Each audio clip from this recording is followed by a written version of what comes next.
Assalamualaikum warahmatullahi wabarakatuh. Baiklah, kami dari kelompok 7 yang beranggotakan 3 orang yang terdiri dari Ica, Nilam, Fadila, lalu saya Kisah Lestari, dan yang terakhir Ristia Desdiana. Kami dari kelompok 2D akan mempresentasikan yang berjudul Teori Kepribadian Post-Freudian, yaitu Erikson, dengan dosen pengampu Ibu Juliarni Siregar SPSI MPSI Psikolog. Baiklah, saya akan menjelaskan tentang biografi Erik Erikson. Nah, siapa sih Erik Erikson ini? Jadi, Erik Erikson ini lahir di kota Frankfurt, yaitu di Jerman, tanggal 15 Juni 1902. Nah, Erik Erikson ini punya seorang ayah, di mana biologi si ayahnya ini seseorang yang tidak dikenal. Dan si ayahnya ini meninggalkan ibunya sebelum si Erik ini lahir. Dan ibunya yang bernama Carla Abrahamsen adalah seorang gadis muda Yahudi. Nah, ayahnya ini kan sudah meninggalkan ibunya nih, lalu ibunya ini menikah lagi dengan Dr. Theodor Hamburg, di mana dia seorang dokter anak. Lalu si Hamburg ini mengadopsi si Erik pada tahun 1911, di mana dia ini memiliki 3 anak perempuan. Lalu mereka pindah ke kota Karlsruhe di Jerman Selatan. Nah, si Erik Erikson ini bersekolah di sekolah biara.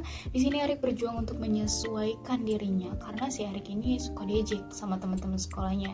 Karena dia seorang Nordik, yang artinya mereka mengejek Erik kalau dia itu seorang Yahudi. Setelah Erik ini lulus dari SMA-nya, Erik ini ingin belajar seni dan beberapa bahasa daripada pergi ke perguruan tinggi tradisional. Dan dia berkeliling Eropa. Nah, di sana dia mulai melukis, di mana dia bertemu dengan Anna dan Sigmund Freud juga.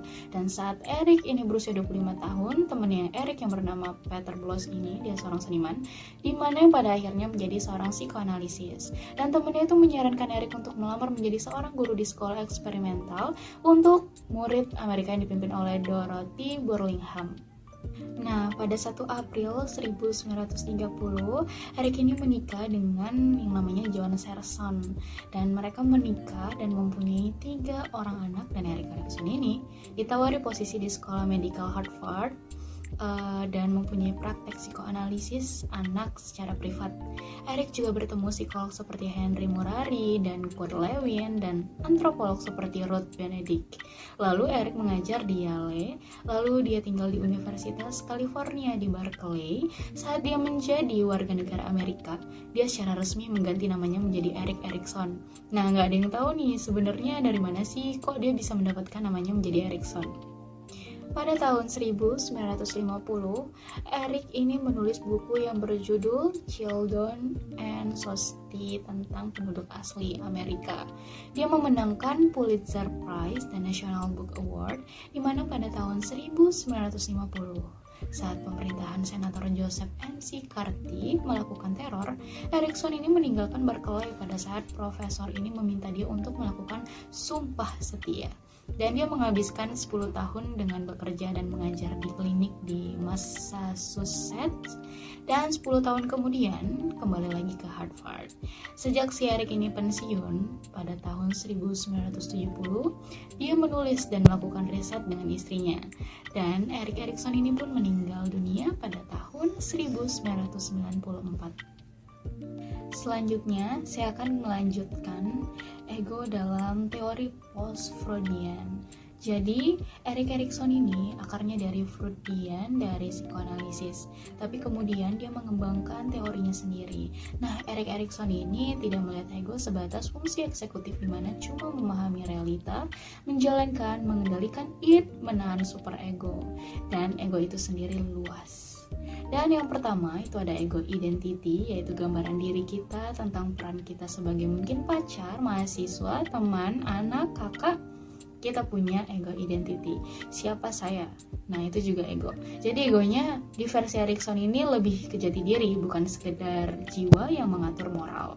Kemudian Erik Erikson juga ada ego yang namanya ego ideal atau gambaran diri kita yang menggambarkan dengan konsep ideal. Jadi kita semua punya ya jati diri ideal kita itu seperti apa.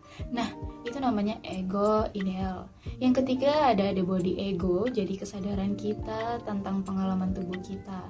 termasuk ketidakpuasan dan kepuasan pada tubuh kita. Misalnya kita sakit perut, sakit pinggang, pegel kakinya, itu kan adalah kesadaran kita sadar. Nah, itu juga ego yang merasakan. Jadi ego ini lebih luas. Tahap-tahap perkembangan psikologi sosial. Tahap pertama pada usia 0 hingga 1 tahun bayi. Menurut Erikson, usia ini merupakan masa secara psikososial amat fundamental bagi tahap perkembangan selanjutnya. Masa bayi ini ditandai dengan sifat dasar yang tugas perkembangannya adalah mengembangkan sikap percaya dan menghindari sifat curiga. Untuk menimbulkan sikap percaya dibutuhkan pengalaman yang terus-menerus dan pengalaman yang sama saat dia memenuhi kebutuhannya. Jika si anak tidak mendapatkan kasih sayang serta kebutuhannya tidak dipenuhi, maka akan timbul kecurigaan. Ketercapaian sikap ini sangat dipengaruhi oleh lingkungan individu. Sikap ini akan menjadi dasar perkembangan kepribadian individu. Tahap kedua yaitu pada usia 2 hingga 3 tahun, yaitu pada masa awal anak. Pada tahap ini, anak mempelajari apa yang diharapkan dirinya. Jika si anak diberi kebebasan yang terbatas, maka dia akan belajar mandiri. Orang tua hendaknya memberi kepercayaan serta membimbing anak, karena jika anak salah mengambil jalan, maka akan timbul perasaan bersalah sehingga dia tidak akan percaya dan jadi ragu pada kemampuan dirinya sendiri. Sehingga ia akan tumbuh jadi orang yang pemalu dan kurang percaya diri. Yaitu tahap selanjutnya adalah tahap ketiga. Pada usia 3 hingga 6 tahun, yaitu usia prasekolah. Pada tahap ini, individu akan mampu mengontrol diri dan lingkungannya. Anak mulai memahami perbedaannya dengan orang lain. Karena hal ini, maka timbul inisiatif pada diri anak belajar untuk mencapai tujuannya. Anak butuh dorongan untuk melakukan sesuatu dan memenuhi keinginannya, dan jika si anak tidak mendapat dorongan tersebut, maka akan mengalami hambatan dan mengalami rasa bersalah. Perasaan ini akan membuat anak tumbuh menjadi anak yang nakal. Tahap keempat, yaitu pada usia 7 hingga 12 tahun, usia anak sekolah. Tahap ini terjadi pada usia sekolah yaitu 6 hingga 12 tahun. Pada tahap ini, anak-anak harus memulai pendidikannya serta mempelajari keterampilan sosial yang sesuai dengan tuntutan yang ada di lingkungan masyarakat tempat mereka tinggal hingga mereka mulai mempelajari rasa keberhasilan baik itu di bidang akademik maupun sosial. Semua orang di sekitar anak-anak tersebut, orang tua, guru, dan teman-teman sebaya, hendaknya mereka mendukung perkembangan. Tahap kelima, yaitu pada usia 12 hingga 19 tahun, usia remaja. Tahap ini mulai dengan pubertas dan diakhiri pada usia 18 hingga 20 tahun. Tugas yang harus dipenuhi pada tahap ini adalah mencapai identitas diri. Daya penggerak batin dalam membentuk identitas adalah ego. Dalam aspeknya yang sadar dan tidak sadar, ego mempunyai kapasitas untuk membentuk identitas psikososial seseorang. Pada tahap ini, individu dihadapkan pada pembentukan identitas yang akan merasakan penderitaan di masa lalu, sehingga jika individu tidak dapat mengatasinya, maka akan timbul krisis identitas. Tahap keenam, yaitu pada usia 19 hingga 20 tahun, yaitu usia dewasa awal. Dalam tahap ini, orang dewasa awal siap dan ingin menyatukan identitasnya dengan orang lain. Mereka mendambakan cinta dan mulai mengembangkan genitalitas seksual yang sesungguhnya. Orang dewasa mulai mampu melibatkan diri dalam hubungan bersama. Mereka saling berbagi hidup dengan seorang mitra yang intim.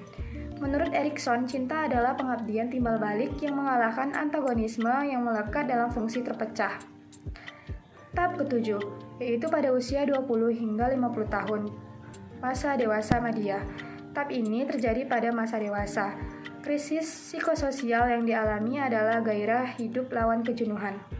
Ciri tahap ini adalah perhatian terhadap apa yang dihasilkan serta pembentukan dan penetapan garis pedoman untuk generasi mendatang. Nilai pemeliharaan berkembang pada tahap ini. Pemeliharaan ini terungkap dalam kepedulian seseorang pada orang lain dan dalam keinginannya memberikan perhatian pada orang lain yang membutuhkan serta berbagi dan membagi pengetahuan serta pengalaman dengan mereka. Tahap ke-8, pada usia 50 hingga seterusnya, yaitu usia tua. Pada tahap ini, individu mengalami kesulitan. Masa dewasa akhir atau usia tua ini dimulai setelah anak-anak pergi meninggalkan rumah. Dalam teori Erikson, individu yang mencapai tahap ini adalah hal yang baik dan apabila tidak mencapainya diperkirakan perkembangan individu itu akan terhambat oleh masalah yang baru. Tahap ini terlihat seperti tahap yang paling sulit dari semua tahap yang ada. Pertama, yaitu melepaskan diri dari masyarakat karena merasa tidak berguna. Beberapa orang berhenti dari pekerjaan yang sudah bertahun-tahun ditekuni dan kewajiban sebagai orang tua hampir berakhir.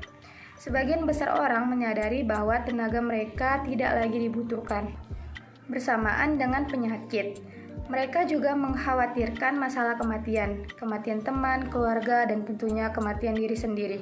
Dihadapkan dengan semua ini, mungkin akan membuat semua orang kehilangan harapan atau putus asa. Metode penelitian Erikson yang pertama ialah studi antropologis penelitian suku Sioux dan Yuroks.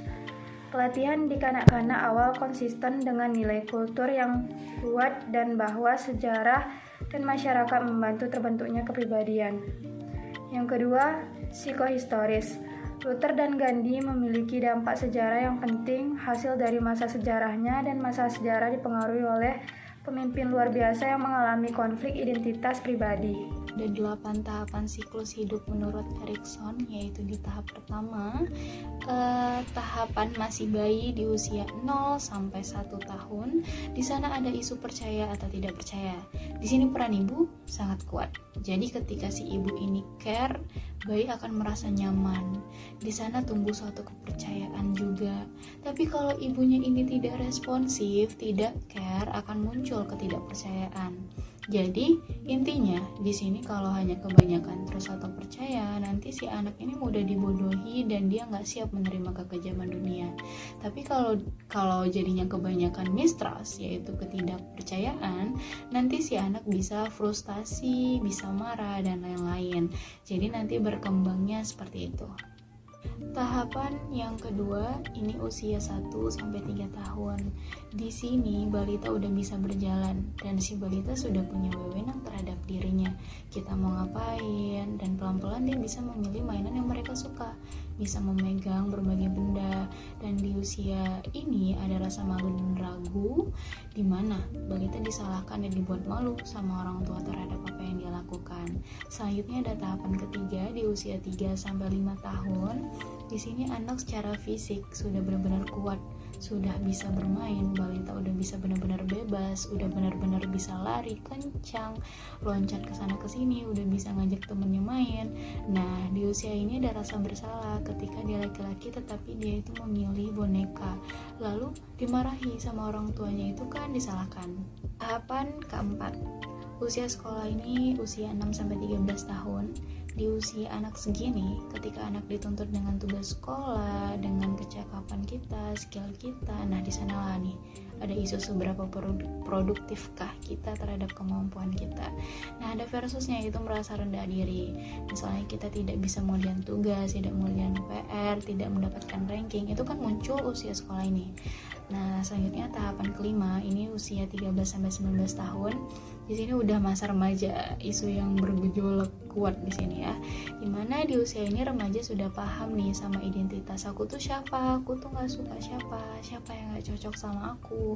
Tapi kalau orangnya yang kebingungan sama identitasnya, masih dia nggak kenal sama dirinya, dia ngikut-ngikut sama orang lain jadinya, dan susah berinteraksi dengan orang lain karena dia masih nggak tahu dia tuh maunya apa. Keenam, ini usia 19 sampai 30 tahun. Ketika kita semakin matang sama identitas diri kita sendiri dan kita siap memadukan identitas kita sama orang lain tanpa kehilangan diri kita sendiri. Di usia ini lebih ke pasangan ya, dimana dia tuh punya kemampuan untuk berbagi, berkorban, berkompromi, dan berkomitmen. Dan di usia ini ada namanya dia tidak bisa menerima tanggung jawab, menjadi dewasa. Dan selanjutnya ada tahapan ketujuh, di sini usia 30 sampai 60 tahun, di mana sudah menjadi dewasa yang lebih matang tentang bagaimana kita mengurus anak-anak kita, mengurus pekerjaan kita atau anak orang lain dan lain-lain. Dan di usia ini juga ada juga yang tidak berkarya untuk dunia ini karena dia tidak mau berinteraksi dengan orang lain. tahapan terakhir yaitu tahapan ke-8, yaitu masa tua di usia 60 tahun ke atas. Jadi di sini usia untuk menikmati hidup atau menyesali hidupnya ya. Dan di usia ini ketika kita nyaman dengan kita seutuhnya, kita tidak merasa bimbang lagi, kita tidak merasa kebingungan lagi, nggak kepikiran lagi tinggi kurus pendek gendut kurus kayak gitu. Tapi ada juga nih di usia ini masih ngerasa nggak nyaman sama dirinya, penuh penyesalan dan lain-lain. Itu adalah kategori putus asa. Studi antropologis.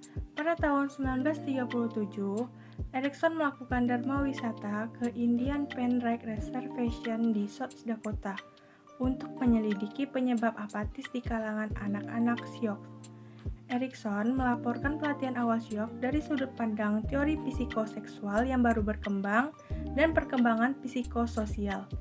Ia mendapati bahwa apatis adalah ungkapan ketergantungan ekstrem bangsa Sioux yang telah berkembang sebagai hasil rasa percaya. Di masa lalu, mereka merupakan pemburu banteng yang pemberani.